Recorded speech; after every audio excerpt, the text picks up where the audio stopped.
Your call. Does religion belong in the workplace? 4 British Christians go to the European Court of Human Rights this morning claiming discrimination. They include 2 people banned from having their crucifixes on show at work, a registrar who refused to carry out civil partnerships, and relationship counsellor Gary McFarlane, who says he lost his job when he said he would struggle to give sex therapy to gay couples. Sex therapy is directive. It is about helping individuals to improve their sex life. And that just crosses a boundary that conflicts with my Christian faith.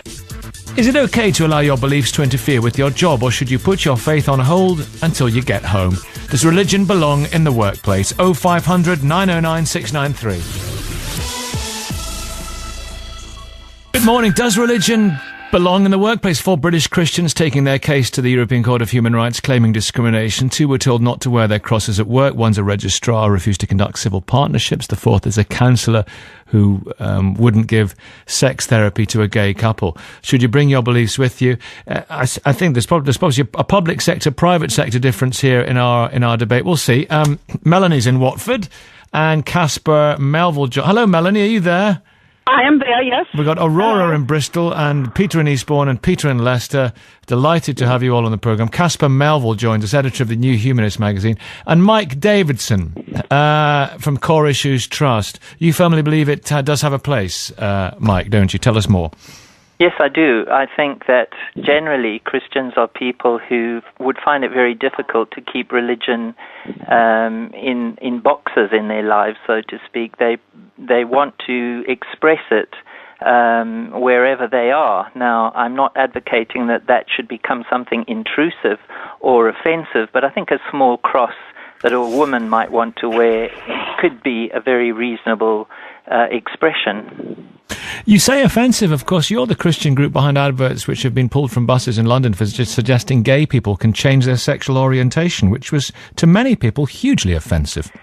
Well, I think we've got to realize that the science on this matter is not firm and inconclusive and cannot be debated.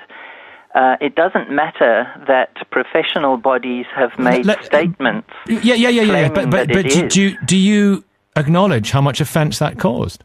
I think it is offensive, but I think we also need to realize how offensive the notion that people have to be forced into accepting the idea of gay marriage in the land is. I think it works both ways. Casper Melville, does it work both ways? No, not at all. I mean, it's interesting that your guest said that the science was inconclusive about this. I mean, it seems absurd, the argument that homosexuality is anything other than a personal choice that is being supported largely by modern society. I mean, this is not quite the issue that but not the science. Well, I mean, what do you mean the science? I mean, the science of human relationships is there isn't really a science of human relationships. There is no hard, inconclusive scientific evidence that suggests that gay people are born gay. Well, this is just a total distraction. That really doesn't strike me as anything relevant to the idea that if it's something that the society has accepted, it's not against the law as it used to be. It's something that lots of people would make that choice, and it's something that a secular society should accommodate. And it's not even a mainstream Christian attitude. But hey, does he have the right to take that into the into the workplace? Well, now this is where it really it comes to a much sort of harder issue for a secular society. I mean, I do not think, I'm a secular person, I'm an atheist, I don't think it's reasonable to tell people of any kind of faith to leave their faith or belief or non-belief at home. That seems to me unreasonable. Of course, it's an aspect of your life and you're going to bring it into your workplace.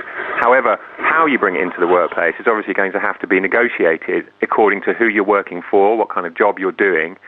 Your employer is going to have something to say about how you enact your beliefs and whether you're allowed to, whether it would be safe to do so. And you referred earlier, Nikki, to the idea of the difference between the public and the private sector, and I think this is really a critical issue. I mean, if you're someone who works for a religious organisation, for example, it might be actually part of your job to bring your religion into your job. If you're a vicar, it obviously is. But if you're someone who's working, in the police or in education or in a public service. Lillian Liddell's an example. Let's throw that one back to Mike, and I promise we'll bring you all in, everyone. I'm just about to do that, but I want to get Mike's view on this because you've kind of raised this issue. If they're paid by the public purse and we have public laws, through the Houses of Parliament. Lillian Liddell, Mike Davidson, was disciplined by Islington Council for refusing to conduct civil partnership ceremonies. That's the law. Should she have a get-out clause because of her religion? Well, it may be the law, but laws can be wrong, and laws can also change. And but then you change it through a certain process, don't you? Yes, and I don't think we have had an adequate process in terms of looking at the scientific evidence.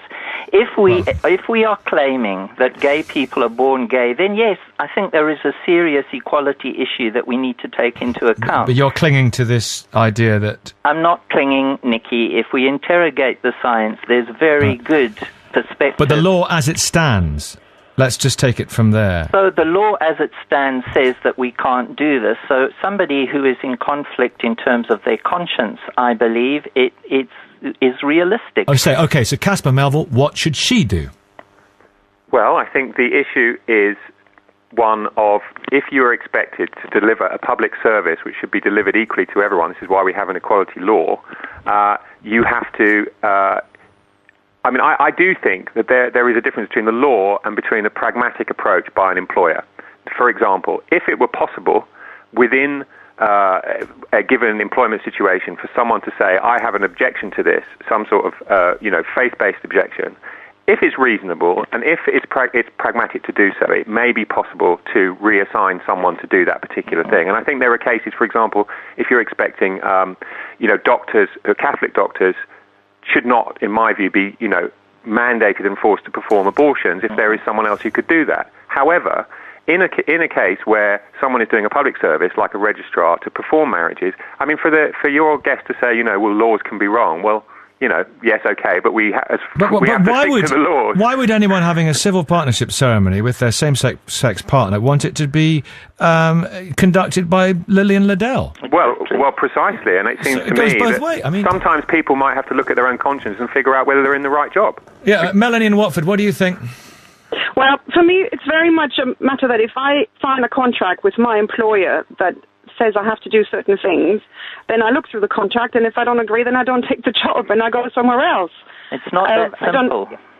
I think for me it is, because I think if you go through a certain amount of education, I'm a vet, I have to perform euthanasias on a daily basis, and if that's something I don't want to do, well then I don't become a vet.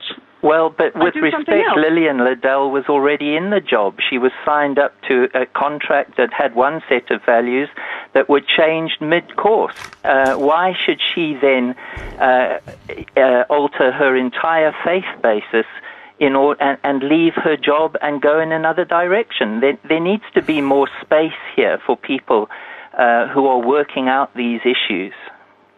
I still think one of the things I said in my text, that I firmly believe that with these debates about religion and lifestyles, that if I have certain views, I can have them as long as they don't affect other people's quality of life. Yep.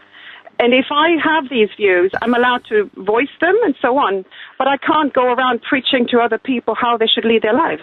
Well, I would agree. I don't think it's about preaching. It's about taking a stand according to one's conscience and doing the very best for the people that you're trying to work with, and being upfront and open and saying, I'm not an appropriate person to be conducting this ceremony. With courtesy. Melanie, stay there. You've got more to say. I know it. Sorry, I've got to go to work, I'm afraid. Say your last thing then. Say your last thing then.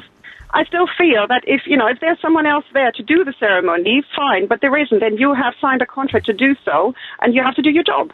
But you wouldn't want somebody to marry you who doesn't want to marry you, would you? Well, then you go find someone else. If there's someone else about there, then you've got to still deal with with that person. Yeah. Peter and Leicester, go on. What do you think? Have a good day at work, Melanie. Cheers. The first thing I'd just take you to task on, Nicky, politely, if that's all right, is what you said about homosexuality and the Christian view of it not being a mainstream Christian view. In my opinion, if you're a Christian, you believe the Bible, and what the Bible says. I'm just an honest Bible-believing Christian, so whatever mainstream Christianity says or not, my view is if God speaks about it in His Word... Are you a literalist? Do you believe the Bible literally? I believe it literally, yes. Right, okay. I'm happy to do so. Fair enough. My point was, really, we've got to focus on the fact that Christians who have, or any religion, but obviously I'm focusing on Christianity myself, who have taken their faith and say, love your neighbour as yourself. And the fact that they take that into their workplace has changed things, and on a dramatic scale. Say for example, William Wilberforce, who was a Bible-believing Christian MP, who was convicted that he could do great things in stopping the slave trade, and gave up personally a lot of struggles in terms of mental health problems, and struggled with his family because of the amount he gave, and chose to ignore all the literal stuff in the Bible about keeping slaves and taking slaves. Well, what happens in the Bible? You look at the New Testament. Well, we could go into a theological debate. I'd be happy to do that, but I don't think we have the time. No, you're right. The New Testament, it speaks about slaves honouring their masters. It doesn't condone slavery at all, in my opinion. But there were many Christians, there were many sincere Christians who believed that there was justification in the Bible for slavery. That's the point. But you think it's important. I agree with you, but I don't think they were right, if you see what I'm saying. Absolutely. But you think it's important to be able to take the love thy neighbour aspects into the workplace, and that's very much a part of what you are, Peter. Yeah, my brother is a policeman. He's a serving police officer in Leicestershire. My sister's a barrister. Both of them working, as it were, in the public sector, very much at the forefront of things, and yet both of them would have the same faith as me and use that faith to, particularly my brother, as a policeman, to look at people, and he's been trying his best to... we all know about sort of the police targets to a certain amount of arrest. He's actually been working hard at making sure that people aren't arrested until there's enough evidence to prove them guilty. So his own faith has actually convicted him to... Is that to do with his faith? If he didn't have that faith, would he not think that was still the right thing to do? I can't... Is he only good because of his faith? No, that's true. I presume, as I'm talking to a man, I've heard you many times on the radio, you're a man who loves your family, and you would seek to do your best in society. But what I'm saying is that for Christians, it's accentuated. In my faith, I'm a self-employed decorator. These issues don't really arise a lot, but for my work, I'm in people's houses on my own a lot, and there's a need for integrity, honesty, making sure that I don't take cash, and if I do, it all goes into the account so that it's all there laid before, so I pay my taxes. There's a lot of things that faith does affect. Christopher Hitchens, the great atheist writer, anti-theist writer, makes the point in one of his books that he left his wallet in a New York taxi, and the Muslim taxi driver found him, gave him back the wallet, and that was an act of faith-based benevolence, if that's the right word. Caspar Melville, do you want to come back on this? Well, I do. I mean, I think that what we're in a situation looked at from a larger perspective, where, as you said at the top of this program, that Christians are going to the court in the European Court of Human Rights and saying that Christians aren't getting sufficient protection from the law. And there does seem to be a sense here that there's a kind of persecution complex going on amongst Christians. Persecution complex is a kind of prejudicial phrase. Well, it is slightly, okay. I mean, maybe. But, people have gone public. I mean, Michael Nazir Ali was on the radio earlier on today saying, that Christians have been singled out. George Carey has launched a campaign, and various others, Eric Pickles, and even the Prime Minister chipped in and sort of suggested that Christians were getting a rough ride because of vocal atheism was putting them under attack, and then they're being singled out. And I think actually it's the other way around. Christianity in the past, for very good historical reasons, has received a privileged position in society and special protection and special privileges, and that is now no longer the case. We're not a majority Christian country. So now we have a religion of secularism that is taking precedence. Well, that's clearly nonsense. What's the religion of secularism? Secularism is a way to defend all different faiths in a multicultural society. Secularism is not a faith in itself. Secularism is a belief that no one particular faith group should have dominance in the society. And if you do not accept that, do you not believe in that? That's why we ban the bus advert, because Christians cannot express an alternative view. Even though there are many Christians who hold to traditional values around homosexuality, we're allowed to have an atheist statement on a bus, we're allowed to have a Stonewall advert on a bus, but we may not have a Christian advert that expresses the alternative Your right view. to express your point of view. Well, apparently your right to express your point of view will always meet the demands not to say things which are deemed to be to offend or to encourage hatred. Now that is just, we all live under those rules as well. There've been other campaigns which have been banned. It's not free. It's not like a situation where it's a free roll for atheism. I mean, after all, the Queen still runs the country. There are still bishops in the House of Lords. There is still the Prime Minister professes religious belief. I mean, it's hardly an atheist state. We are secular, but surely all religious groups should buy into secularism because it protects everybody's right to believe, but doesn't give any particular group special privileges. Could I just inject? I've got to get to work myself. Is that you, Peter? It is. You've got a bit of decorating to do, have you? Well, yeah, plenty of it actually. Funny enough, in a church, but I just want to say this. I feel I'm 26. I'm married. I've got a little boy, and I've got another little one on the way in October. And I think, as I look into the history of our nation, that there were big Christian principles, and I say Christian principles, and I'm proud to say that made our nation, particularly society, a much better place.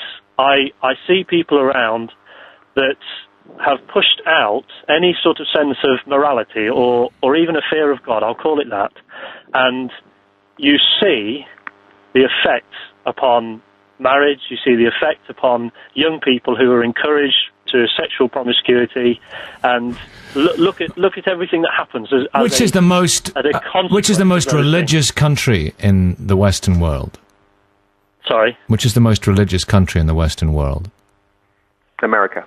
The United States of America. In terms of Christianity, the United States of America. Which country in the Western world has the biggest social problems? Oh, that's a very subjective question. States, if I'm honest. Oh, that's what I do. As a comeback to that, Nicky, go on, Peter. I would also say that in the United States, the same thing is happening as here. There isn't the same fear of God, and although you see Mitt Romney as a Mormon, and I would say the Christian religion is certainly far more promoted and followed, but at the same time, I would say it's on a downward trend in terms of society's acceptance of it. And you see the consequences in the States as well. Very interesting. Thank you. Thank you for your call. Anyway, I'll leave it there. But listen, I'm only saying because I'm horrendously late for the travel news because it's been so interesting. Peter, I really appreciate your call. Thanks for calling us this morning. No problem. Have a good day. It's more to come, 9:23. Let's speak to Peter in Eastbourne and Aurora in Bristol and Jess in Hereford and Fred in Stirling. Peter, another Peter. Good morning, Peter. Good morning, Nicky. I don't. Doesn't matter what religion you are, or no religion at all. You can't discard religion when you go to work like you can a raincoat if it's not raining. It's what you are, right? Pardon? It's what you are. It's part of what you are. Yeah. It's part of you. And you can't discriminate people against people for what they are. It's totally undemocratic for a start. No, but what if an aspect of something that you believe is in contradiction to the law? Yeah. What law? God's law or a law made by? We don't live under Sharia, so we don't have God's law. We have laws made under Parliament through our democratic parliamentary system. Yes, but they, we for centuries we believe in God. We believe in what God taught us. You can't just discard that because some fellow in Parliament wants to make another law. But this is the Saudi Arabian attitude, it's God's law over. Well, it is a bit. It's. Well, you can't. How can people discard what God said if they're religious enough to believe in what He said? Jess in Hereford, what do you think? Oh, hiya. Well, to be honest, I've got issue with you using God's law as a kind of law for everyone. It's not just some person in Parliament that's making these laws. It's us voting for MPs who then make the laws. And you can't just discard that in the workplace either. No, we don't. We didn't vote for David Cameron to change the laws. No, religious your MP laws. To vote to change the law. Pardon? you voted for your MP, who then voted to change the law. William Wilberforce. We didn't vote for him to change the law. We voted him in. He didn't necessarily get voted in because he was going to change all the religious laws. William Wilberforce, Peter, he convinced Parliament that it was the right thing to do to abolish the Atlantic slave trade. Well, he might have convinced Parliament, but if you believe in democracy as well, there's a clash there, isn't there? Because you can't just ask 620 MPs what they should do. What about the other 61 million people in the country?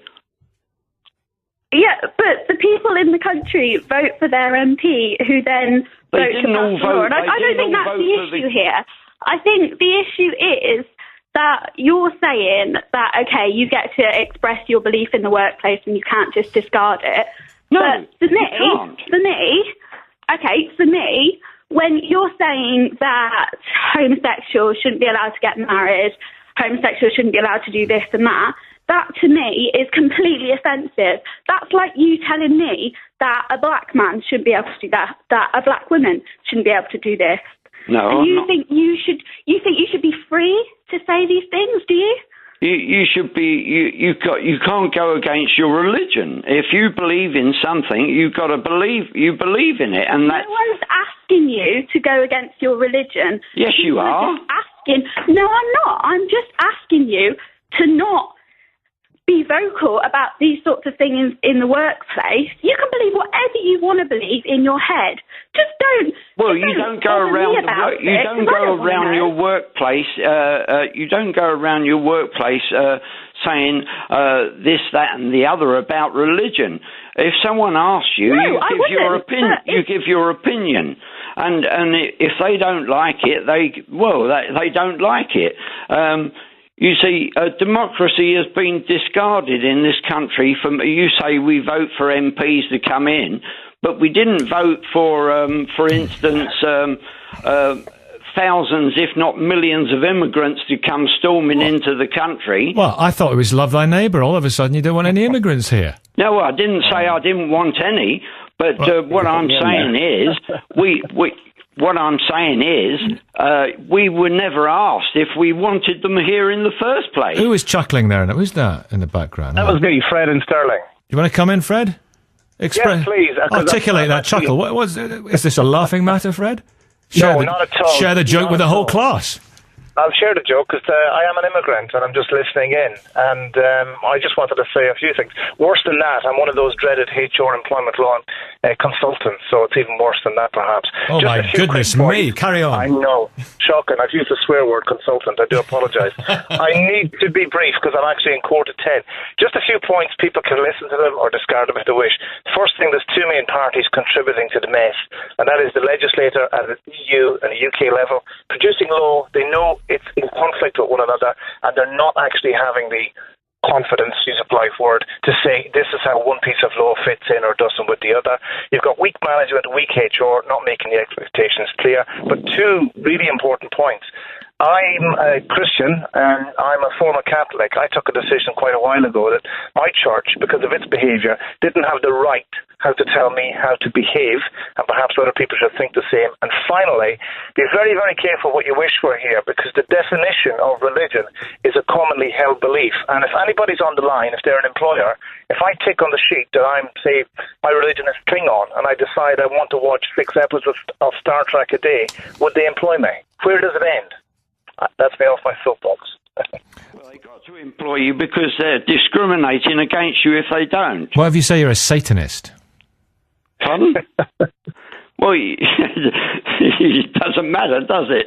We're supposed to be a free country. You're supposed to be the number one. Pardon? Isn't the number one belief that I believe I need this job to pay my bills and make me happy? Yes. Okay. What about it? Well, if people put that first, I mean, if the expectations are made clear what the job involves and that you can do X but you can't do Y, if people walk into that in good faith and make that informed decision, what is the problem if something if they wish to change if you're being interviewed for a job and you say, I want the job because I need the money, it's up to the employer then to say, well, we're going to employ you or we're not going to. But that's part of the rights of that particular firm that want to employ you or don't. Peter, thank you. Fred, thank you very much indeed. You're in court soon, Peter. Yes, I am. I don't want you to be late. Go on. I hope you get off with it. Thank you very much. Could I just say something? As an employee, you should be prepared to do the whole job. And the counsellor obviously wasn't prepared to do the whole job. So he shouldn't really have taken that job if he wasn't prepared to counsel the gay couple. I mean, I don't see how wearing a cross, or wearing, like the Christians wear a cross, or the Jewish people wear a little hat, or Muslims cover their hair, which is fine, but covering your face probably isn't fine. I can't see how that can interfere with your work. But if you're not prepared to do part of the work, then that does interfere. And the counsellor who wasn't prepared to counsel the gay couple, obviously, that completely conflicts with the job in the first place, doesn't it? Well, what if you work you're in a restaurant and you don't want to handle a plate which has got pork on it for religious reasons? Does that mean you should get fired? Well, yes, if you've taken that job and... Or sell alcohol in a supermarket. What if you don't want to sell alcohol in a supermarket and you believe that... If a Muslim, for example, you believe that alcohol... You shouldn't take the job in the first place, but I would like to say one other thing. If they change the... Well, should you not... Hang on, wait. Should you not be allowed to work on another counter in the supermarket? Well, yes, that's a get-out clause then, isn't it? If your employee is happy to do that for you, right, and to work around your religious belief, that's fine. But if your religious belief conflict with the job, you shouldn't take the job in the first place. But what I do feel is a bit sad is the registrar, all of a sudden these new laws have been brought in, and I mean, if somebody was training to be a registrar now... Yeah, absolutely right. The goalpost shifted. Listen, it's 9:34. I'm late for a very important date. Simon has the weather. More on this to come. 0500 909 693. So does religion belong in the workplace? 4 British Christians are going to the European Court of Human Rights this morning claiming discrimination. They include 2 people banned from having their crucifixes on show at work, and the registrar we've been talking about as well, who refused to carry out civil partnerships, conduct civil partnership ceremonies. And also the relationship counsellor Gary McFarlane spoke to Gary earlier on. He says he lost his job when he said he would struggle to give sex therapy to gay couples. We've got Bob in Hull, Martha in Hearts, Vic in Llanelli, and John in Dumbarton. Good morning, Vic. How are you doing? Morning, everyone. Vic, what would you like to say? Good morning. Thanks for having us on. Well, the question is framed, and should a person of a religious faith with a belief and values framework bring into the workplace? I think we'd have to agree with a number of folks that it's unrealistic that they wouldn't. Certainly, if you would want to hold them with any sort of integrity. Just a very, very simple example. I know it's a minor one, but it does bring a point. I actually did become a Christian, so I did change some of my outlooks and values, whereas previously I might have been happy to tell a few white lies or defraud Social Security or whatever it might be. One of my first jobs was a motor insurance clerk, and just filling in forms for insurance purposes, etc. One particular occasion, we didn't have sufficient knowledge or evidence to pursue the claim, and I was invited or asked by my supervisor to make something up. They thought they had the information, but it wasn't there. And because of my faith, which is an expression of who I was, I declined to do that. This is interesting. Hang on, wait. This is really interesting. Is the only reason that you did the right thing because of your faith? What about people who do the right thing but are of no faith or little faith? Absolutely. I'm not saying for a minute, Nicky, that the only people who would have that crisis of conscience in that situation would be from a religious faith, but for me, it was, whereas previously I perhaps wouldn't have had such an issue. Got you, because of the change in your life. Yeah, got you. Yeah, so many people would have change in their view on things. So please, and I'm not saying that just because people claim to have a religious faith, they would also do the right thing. See, one of the issues is that many people of a religious faith may have values outside of the workplace, but then clearly when coming into the workplace, whether that's in their sales presentations, their contracts, their marketing, their business activities, there can be a real dichotomy between how people act outside in the family, possibly in their religious church setting, and in business, which is why there are so many people of religious faith who do have issues in the workplace, because they're not bringing their faith into the workplace with integrity. Now, I'd also say, of course... Is motor insurance any job for a Christian? Absolutely, why not? I mean, that is a debate. The insurance industry, full stop. You might think, should I be there? I shouldn't. But also, I would say, Nikki, that if someone has a religious faith, you also would expect, as a consequence of their faith, to also have some wisdom and grace and judgment in how they communicate it, and perhaps which battles they choose to fight, where some things may be important, some things you can let go, not because you're trying to be a hypocrite or without integrity, but, just being wise as to where you pick them. Now, obviously, you focused on a couple of particular instances on the show this morning, which are obviously great for debate, but there's a lot of cases where people just think, as an employer, I am actually self-employed for many years, but as an employer, I would have more trust and integrity. I want my employees to have the integrity in themselves, because then I could trust them more as an. Would you prefer to employ? Would you have a prejudice towards employing a Christian?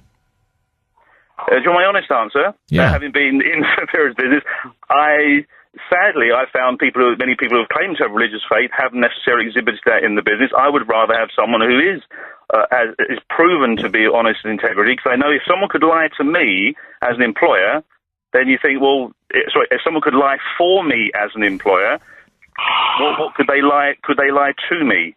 Now, I wouldn't distinguish between a person of faith or not, because in my sad experience, I've experienced both. It doesn't matter what label you call it. So I'd rather have someone's in the background. Who's been huffing and puffing in the background? Who's been that?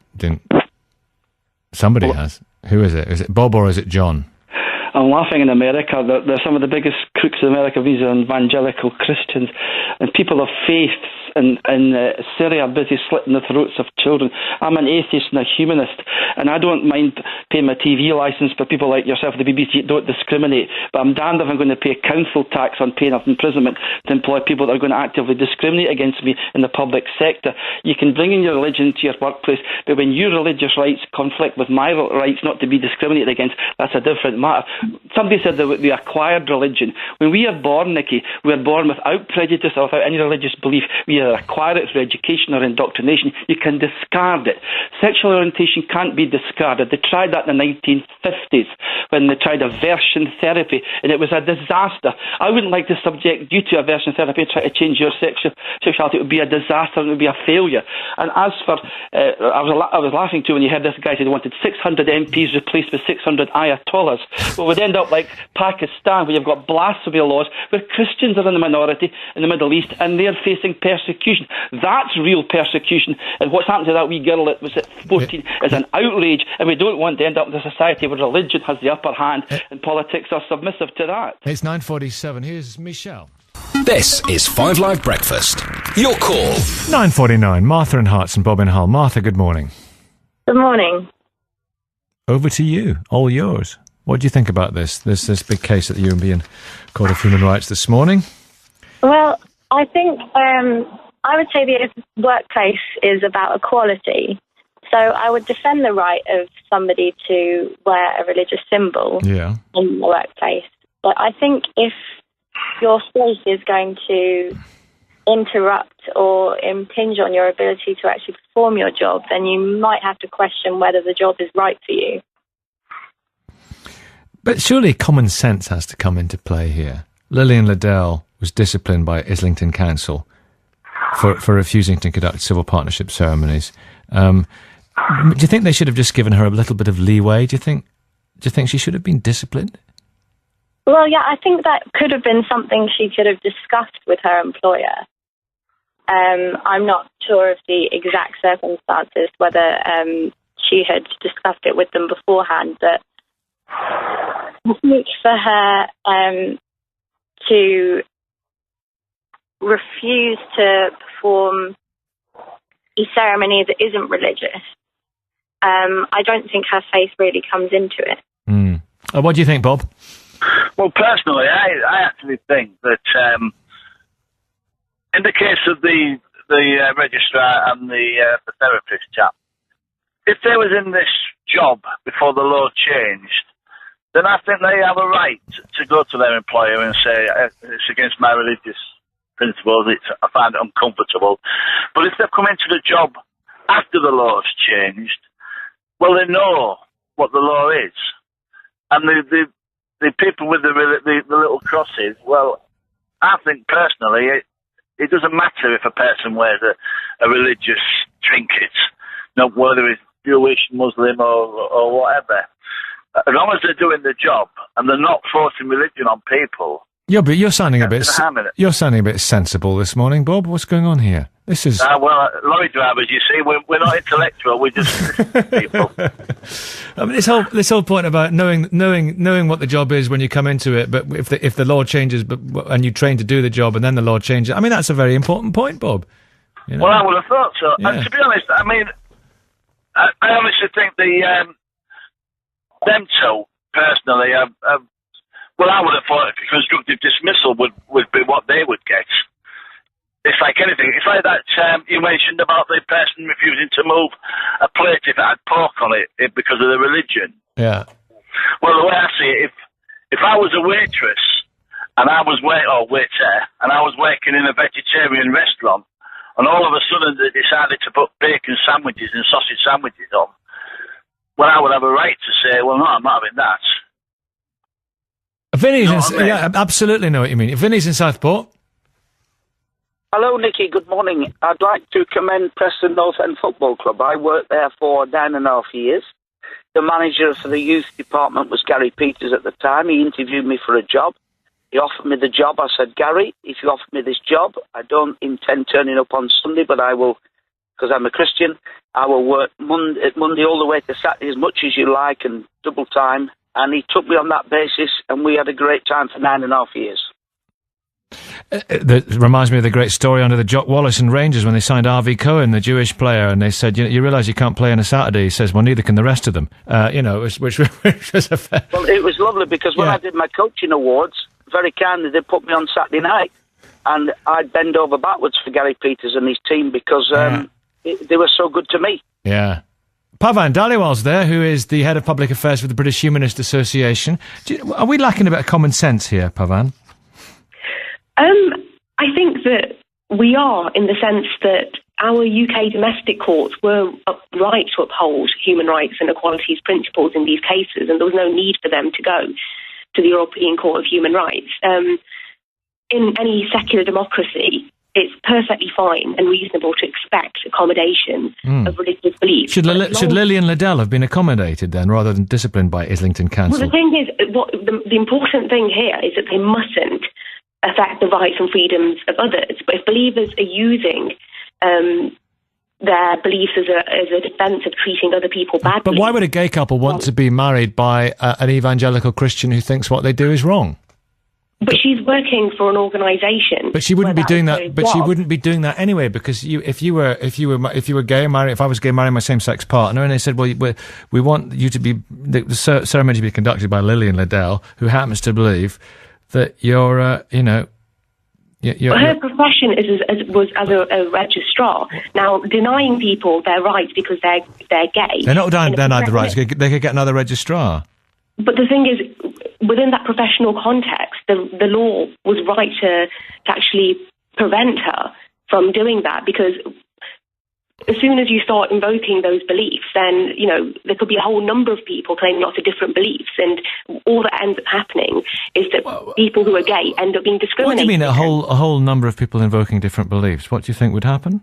Run that one by me? Well, for instance, in this particular case, so if it was Lillian Liddell saying that this is my belief, that this is wrong, and therefore in a professional context I refuse to carry out my job because this is my religious belief, then what then is stopping anybody else saying the same? And then what ends up happening is that gay people are being discriminated against. Now, that does not fit in within the equalities and human rights principles. Well, disagree with her or agree with her, but she got the job and trained for the job before the law was changed. Because of that, is that not an important caveat here? Well, not really, because that's her. If she was so offended by the law changing, then she could retrained to be something else. So she should have left her job. If she holds this belief so strongly that she is refusing to provide a service for which she is paid to carry out, then yes. And that's the reason that the UK courts dismissed her case. So what do you think is going to happen here in this European court today? I really can't predict what's going to happen, but what I will say is that I do believe that the UK courts were right in dismissing these cases, and these are the equalities and human rights principles to which we work with, and rightly so. Well, Pavan Dhaliwal, thank you for coming on this morning. Thanks for we've had some great calls this morning. Thank you for all your contributions to your call. We'll be following this case, of course, for you right here on 5 Live. Your call. Does religion belong in the workplace? 4 British Christians go to the European Court of Human Rights this morning claiming discrimination. They include 2 people banned from having their crucifixes on show at work, a registrar who refused to carry out civil partnerships, and relationship counsellor Gary McFarlane, who says he lost his job when he said he would struggle to give sex therapy to gay couples. Sex therapy is directive. It is about helping individuals to improve their sex life, and that just crosses a boundary that conflicts with my Christian faith. Is it okay to allow your beliefs to interfere with your job, or should you put your faith on hold until you get home? Does religion belong in the workplace? 0500 909 693. Good morning. Does religion belong in the workplace? 4 British Christians taking their case to the European Court of Human Rights claiming discrimination. 2 were told not to wear their crosses at work. One's a registrar, refused to conduct civil partnerships. The 4th is a counsellor who wouldn't give sex therapy to... The science of human relationships is there isn't really a science of human relationships. There is no hard, inconclusive scientific evidence that suggests that gay people are born gay. Well, this is just a total distraction. That's not really doesn't strike me as anything relevant to the idea that if it's something that the society has accepted, it's not against the law as it used to be. It's something that lots of people would make that choice, and it's something that a secular society should accommodate. And it's not even a mainstream Christian attitude. But hey, does he have the right to take that into the into the workplace? Well, now this is where it really comes to a much sort of harder issue for a secular society. I mean, I do not think, I'm a secular person, I'm an atheist, I don't think it's reasonable to tell people of any kind of faith to leave their faith or belief or non-belief at home. That seems to me unreasonable. Of course, it's an aspect of your life and you're going to bring it into your workplace. However, how you bring it into the workplace is obviously going to have to be negotiated according to who you're working for, what kind of job you're doing. A gay couple. Should you bring your beliefs with you? I think there's probably a public sector, private sector difference here in our debate. We'll see. Melanie's in Watford and Casper Melville. Hello, Melanie, are you there? I am there, yes. We've got Aurora in Bristol and Peter in Eastbourne and Peter in Leicester. Delighted to have you all on the programme. Casper Melville joins us, editor of the New Humanist magazine. And Mike Davidson from Core Issues Trust. You firmly believe it does have a place, Mike, don't you? Tell us more. Yes, I do. I think that generally Christians are people who would find it very difficult to keep religion in boxes in their lives, so to speak. They want to express it wherever they are. Now, I'm not advocating that should become something intrusive or offensive, but I think a small cross that a woman might want to wear could be a very reasonable expression. You say offensive, of course. You're the Christian group behind adverts which have been pulled from buses in London. Your employer is going to have something to say about how you enact your beliefs and whether you're allowed to, whether it would be safe to do so. And you referred earlier, Nikki, to the idea of the difference between the public and the private sector, and I think this is really a critical issue. I mean, if you're someone who works for a religious organisation, for example, it might be actually part of your job to bring your religion into your job. If you're a vicar, it obviously is. But if you're someone who's working, in the police or in education or in a public Lillian Liddell's an example. Let's throw that one back to Mike, and I promise we'll bring you all in, everyone. I'm just about to do that, but I want to get Mike's view on this because you've kind of raised this issue. If they're paid by the public purse and we have public laws through the Houses of Parliament. Lillian Liddell, Mike Davidson, was disciplined by Islington Council for refusing to conduct civil partnership ceremonies. That's the law. Should she have a get-out clause because of her religion? Well, it may be the law, but laws can be wrong, and law... For just suggesting gay people can change their sexual orientation, which was, to many people, hugely offensive.